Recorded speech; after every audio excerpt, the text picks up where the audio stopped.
Discovering Alabama is a production of the Alabama Museum of Natural History.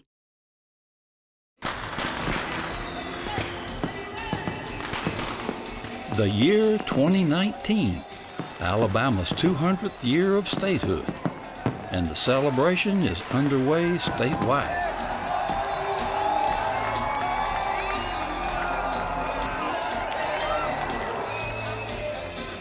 And it is underway in the town that not only served as an early state capital, but also erected Alabama's first true Capitol building, the City of Tuscaloosa.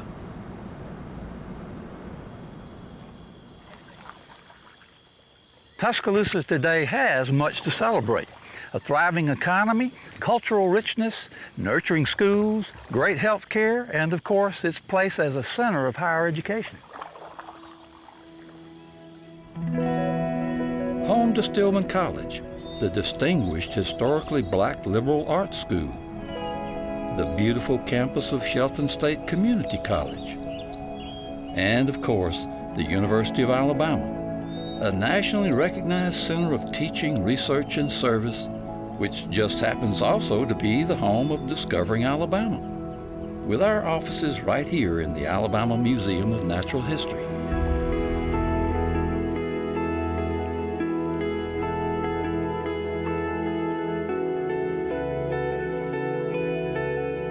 And the city of Tuscaloosa thrives today amidst especially abundant, lovely lands and waters. A special natural heritage that has historically helped define this region of Alabama. Hi, I'm Doug Phillips. Come along with me as we venture back across the years to reflect on Tuscaloosa's history, its settlement and development, its status today, and what may lie ahead for the future.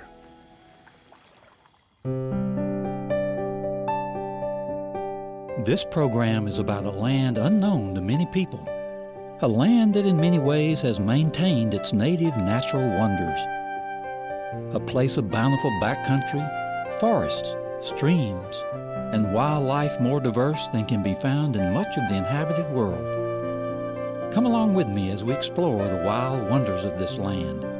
Come along as we discover Alabama.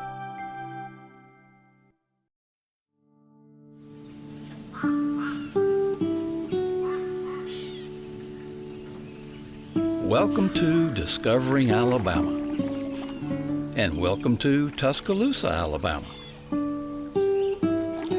I know what you're thinking, but Tuscaloosa has not always had a crimson tide. It has, though, always been closely tied to water. From its north, a river had for eons rolled down from the rugged Appalachian uplands. A river that would come to be named for the prominent Native American chieftain, Tuscaloosa, a name in the Muskogee language that means black warrior. As the river traversed the great chief's province, it meandered through magnificent forests. For many European adventurers, it was the gateway to the New World.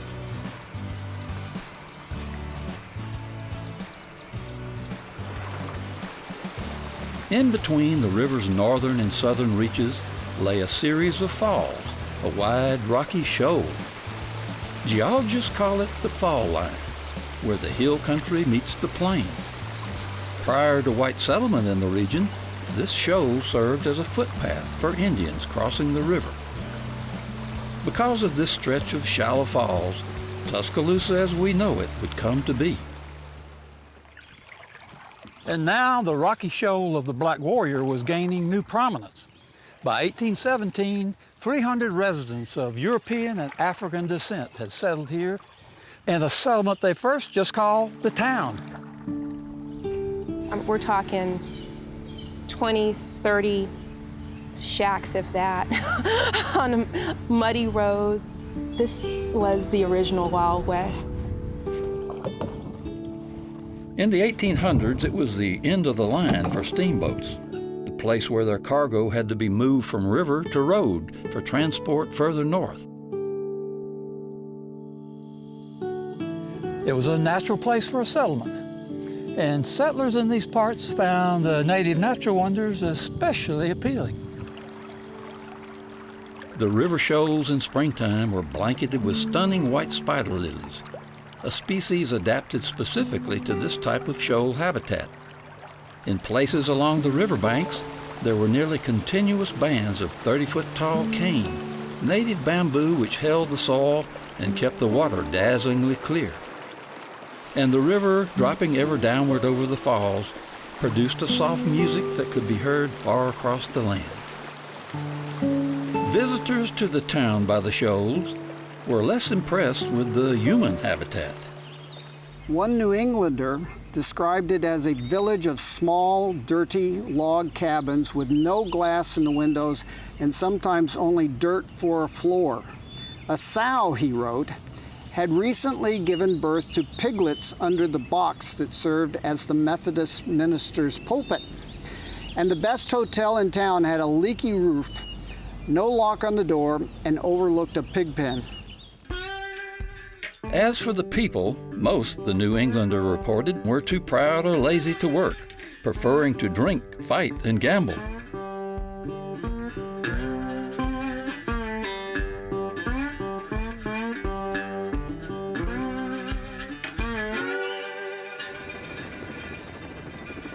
Tuscaloosa's location made for good connections, helping to turn a backwater into a boomtown. The river connected it to all points south. Heading north, what was once an Indian trail had grown into one of only 3 major roads in the state and connected Tuscaloosa all the way to Huntsville. This was a time when Tuscaloosa was coming into its own.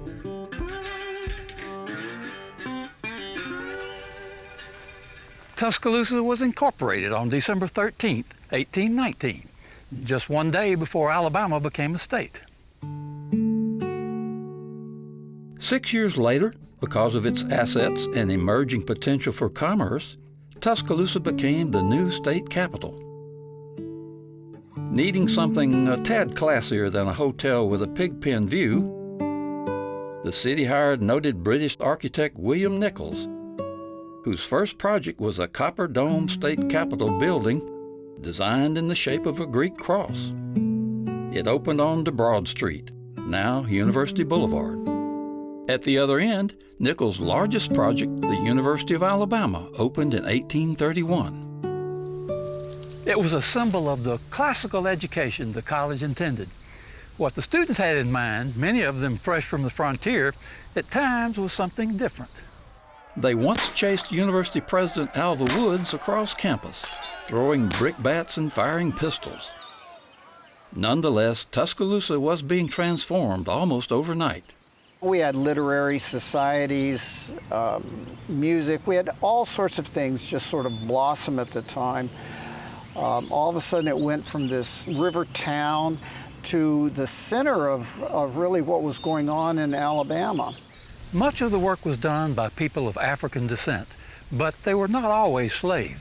Small fraction are free people of color, and among them eventually will be Horace King, as he was a bridge builder who worked with Senator Robert Jimison Jr. And Solomon Pertita, someone else. He started out as being an enslaved person who becomes heavily invested in real estate, and they, I think, help us see the degree to which the American dream was something that many people saw and wanted to participate in.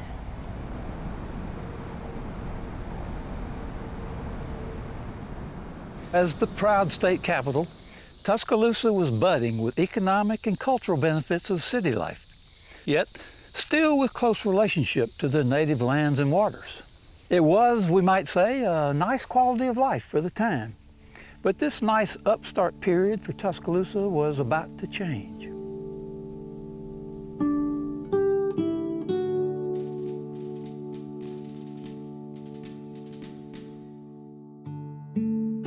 By the 1830s, the center of the state's population and political power was moving south toward the emerging cotton plantation belt.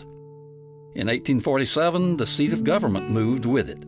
The designation of Montgomery as the state capital plunged Tuscaloosa into an immediate depression, and I don't mean just economic depression. Estimates range up to maybe a third of the population left. Real estate values were cut in half. The city would spend the next 100 years struggling to recover. By the 1850s, Tuscaloosa leaders admitted that they were dependent on the cultivation of cotton alone, and that had its problems. In 1861, when the slavery issue culminated in secession, both of Tuscaloosa's delegates voted against leaving the Union. But when they were outvoted, they joined in supporting the Confederacy. The justification was strong, and the economics of it was so strong that people found ways to uphold the system that was benefiting them. The University of Alabama became a military school. That in turn made it a target. Near war's end, 1,000 Union cavalry troops rode onto the campus and burned it to the ground. There were bright spots in the post-war years, notably the mental health hospital named for its founder, Peter Bryce, and the establishment of Stillman College. For decades after the war, the economy itself lay largely in ruin. Rather than try to fix it, some thought it would be better to reinvent it. Among them was 29-year-old William Carlos Jemison, who became Tuscaloosa's mayor in 1879. Jemison was an inspired advocate of the philosophy that called for adoption of the Northern industrial model. Now, some feared this might undermine folks' relationship with the land, with their traditional agrarian lifeways. But the new strategy brought major street improvements and the first public utilities. 3 railroads came into town to support the growth of new iron and coal operations in Tuscaloosa, Brookwood, and Holt. The city, its boosters declared, would become the Pittsburgh of the South. To expand water transport, the city persuaded the federal government to fund a series of locks and dams that would flood the ancient shoals and make the Black Warrior a water highway from North Alabama to the sea. But the soft roar of the falls, that echo from the past, was gone. And for all the economic benefits that were gained, the city's relationship with the river had shifted, becoming less an aesthetic asset and more a strictly utilitarian one. In time, there would be an environmental price to pay for some of that early industrial development. In the meantime, in the half-century after 1880, the industrial economy did bring benefits to the city. Its first so-called skyscraper, the 7-story Alston Building, joined by the 11-story First National Bank, a 700-acre cotton mill and village called Kennedale, later known as Cottondale, a university whose enrollment grew from 400 to 5,000 under President George Denny, and a new clock tower in his honor. This was also the time when a lot of inventions came along. Automobiles, air conditioning, light bulbs, eventually radio. It's just an extraordinary revolution in everyday life. We were witnessing the arrival of modernization in America, and it paid off for many in the city. But the general livelihood for much of the area was still tied largely to farming and cotton. The income for most was so meager that when the Depression came, they hardly noticed the difference. The New Deal provided some relief, mainly to white farmers, but it would take World War II to bring Tuscaloosa and the nation to full economic recovery.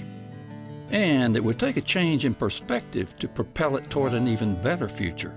Wars took them over to Europe, for example, and they brought back new ideas. And these radically changed Tuscaloosans, but not in ways you might think. I think it laid the groundwork for the civil rights movement in Tuscaloosa. The wartime economic stimulus extended for years after World War II. A government rubber plant continued as B.F. Goodrich. Other major industries grew, some with international ties. Housing mushroomed as veterans returned, and so did university enrollment under the GI Bill. A number of those now worldly veterans were black and ready to benefit from the American ideals they had fought for. And so they began an often painful process that would require Tuscaloosa and the region to shed age-old blinders and embrace a broader world. African-American trailblazers in Tuscaloosa overcame barriers to educational opportunity on a national stage. And they also transcended barriers in public accommodations and political representation. But here's the point, integration, being able to share public spaces together, being able to work beside one another and realizing that we're not so different from one another. That's a huge step forward.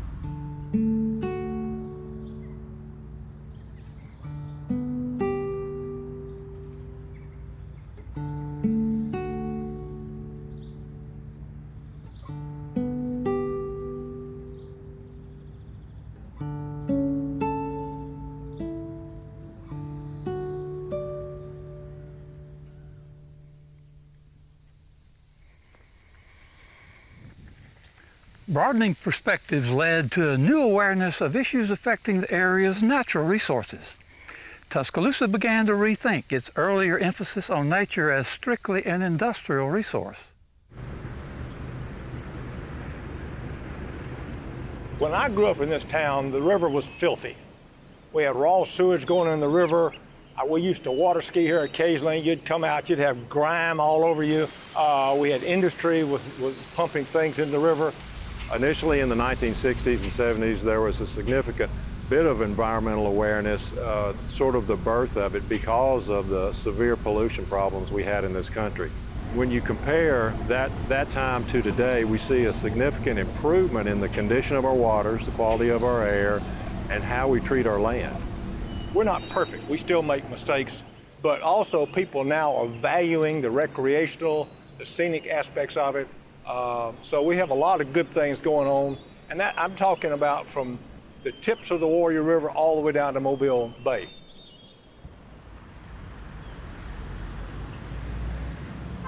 By the 1960s, Tuscaloosa was entering a next phase of progressive growth. The completion of Interstate 5920 connected the city more quickly and easily to the rest of the state.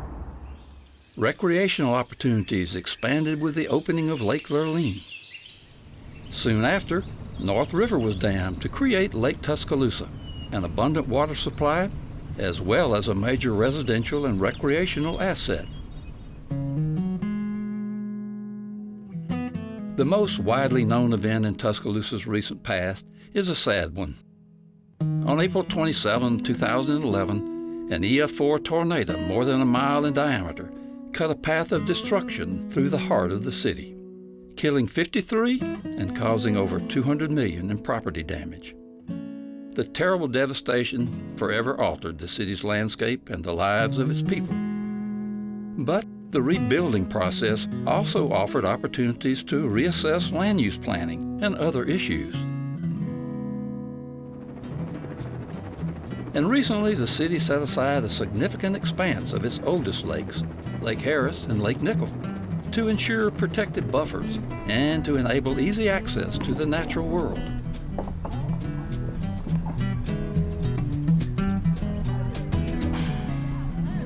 The city made a very big commitment to preserve about approximately 2,000 acres around Harris and Nickel for basically essentially park protected property. In downtown Tuscaloosa, within 15 to 20 minutes, you can access those natural resources. And I think that that's something that we offer that a lot of other communities do not. I think the city of Tuscaloosa is uniquely blessed. People want to be by water. They want access to the water, and I'm satisfied that industry, environmentalists, and the recreational communities can work together in a common theme. Not always agreeing on everything all the time, but I think it's possible we can work together. All of these contributions to the quality of life have paid economic and increasingly diverse cultural dividends. In 1993, Mercedes-Benz attracted the attention of the world when it chose Tuscaloosa as the location of its first U.S. manufacturing operation. The University of Alabama is still Tuscaloosa's primary economic engine. Its enrollment has exploded in the last decade to over 38,000, with large numbers of students enrolling from out of state and from a myriad of other countries.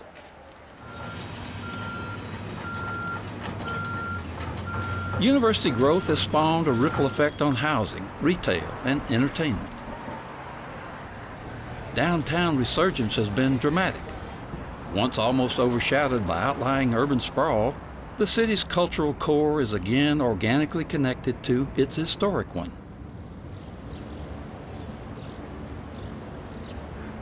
Downtown vibrance, along with residential and recreational developments along the river, have combined to offer a new and valued aesthetic appeal.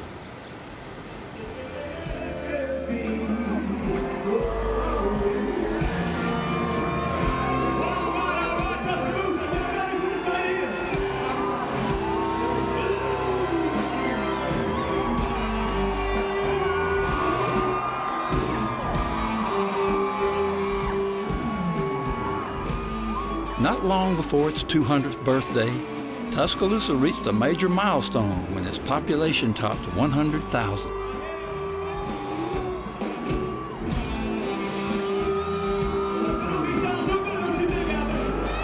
The city sits now on the cusp of a new era of change. In many ways, it still retains the character of a small town, but one with few limits on its potential.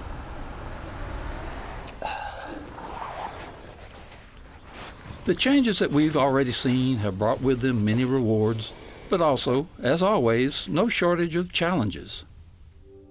What is absolutely essential for us to be considering in this plan? Now, reflecting on its history and mindful of the wonderful natural blessings of the area, Tuscaloosa asks itself what it wants to become. The private sector, Chamber of Commerce, tourism, everybody's been invited into the process to give their thoughts. What are the challenges and what are the opportunities? Because the decisions we make today as we move forward will impact decades to come. So you have to find that balance to where we can still provide high-level quality services while also, I think, being mindful and being good stewards of our natural environment. To actually market the community. One of my early impressions, and we've been at this for only about... Tuscaloosa is constantly finding people here who are thinking, who are ready to ask the difficult questions and, more importantly, try to find answers.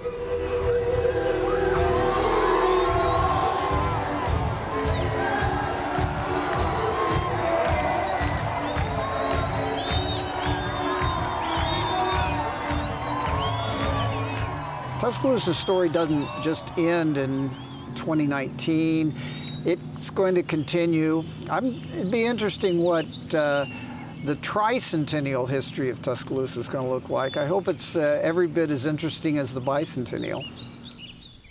Unlike many Alabama communities, Tuscaloosa has the resources to decide. That is a luxury, the opportunity to choose its future, to be whatever it wants to be. That is also a sobering responsibility to the future. For today and for tomorrow, let us hope we choose wisely.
Discovering Alabama is produced in partnership with the University of Alabama College of Continuing Studies. Discovering Alabama is produced in partnership with Alabama Public Television. Discovering Alabama is a production of the Alabama Museum of Natural History. This program is supported by grants from the Solon and Martha Dixon Foundation. The Alabama Wildlife Federation, working for wildlife since 1935. And the Osher Lifelong Learning Institute at the University of Alabama, providing educational and social opportunities for adults.